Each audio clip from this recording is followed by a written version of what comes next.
കണ്ണൂർ സുരക്ഷാ ജീവനക്കാരനെ പൂട്ടിയിട്ട് ചാലോട് ധർമ്മശാസ്ത്ര ക്ഷേത്രത്തിൽ കവർച്ച നടത്തിയ കേസിലെ പ്രതി പിടിയിൽ. ടൗൺ എസ്ഐ PM വിപിന്റെ നേതൃത്വത്തിലുള്ള പോലീസ് സംഘമാണ് കസ്റ്റഡിയിലെടുത്തത്.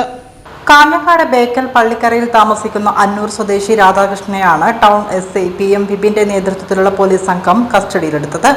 കാസർഗോഡ് ക്ഷേത്രത്തിൽ കവർച്ച നടത്തുന്നതിനിടെ കാസർഗോഡ് പോലീസാണ് രാധാകൃഷ്ണനെ അറസ്റ്റ് ചെയ്തത്.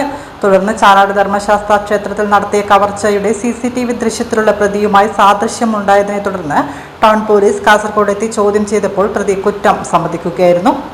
ചാലാട് ക്ഷേത്രത്തിലെത്തി തെളിവെടുപ്പ് നടത്തി. ക്ഷേത്ര ഭണ്ഡാരങ്ങളും വഴിപാട് കൗണ്ടറും കുത്തി തുറക്കാൻ ഉപയോഗിച്ച പിക്കാസ് ക്ഷേത്രത്തിന് തൊട്ടടുത്തുള്ള കുറ്റിക്കാട്ടിൽ നിന്ന് കണ്ടെത്തി. പിന്നീട് പ്രതിയെ വൈദ്യപരിശോധനയ്ക്ക് വിധേയമാക്കി. മെയ് 20 പുലർച്ചെ 2 കൂടിയാണ് ചാലാട് ധർമ്മശാസ്ത്ര ക്ഷേത്രത്തിൽ കവർച്ച നടന്നത്. ക്ഷേത്ര ഭണ്ഡാരം തകർത്ത് 20,000 രൂപ മോഷണം പോയതായി കാണിച്ച് ക്ഷേത്ര മാനേജർ CM ശ്രീജിത്ത് ടൗൺ പോലീസിൽ പരാതി നൽകിയിരുന്നു.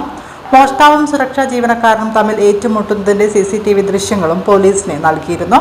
ക്ഷേത്രത്തിന്റെ മുൻവശത്തെ ഗേറ്റ് തകർത്താണ് മോഷ്ടാവ് ക്ഷേത്രത്തിനകത്ത് കടന്നത്. അകത്തെ മുറിയിലുണ്ടായിരുന്ന സുരക്ഷാ ജീവനക്കാരെ പൂട്ടിയിട്ട ശേഷമാണ് മോഷണം നടത്തിയത്. പിക്കാസുമായി എത്തിയാണ് കവർച്ച നടത്തിയത്.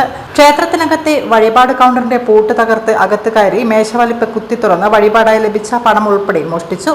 തുടർന്ന് ചുറ്റമ്പലത്തിന്റെ പുറത്തുള്ള പ്രധാന ഭണ്ഡാരത്തിന്റെ പൂട്ട് തകർത്തെങ്കിലും പണം എടുക്കാൻ സാധിച്ചില്ല. ഇതിനിടെ ക്ഷേത്രനടയിലെ മേശ കുത്തി തുറന്നു. പിന്നീട് വഴിപാട് കൗണ്ടറിന് സമീപത്തെ ഭണ്ഡാരം തകർത്തും പണം കവർന്നു.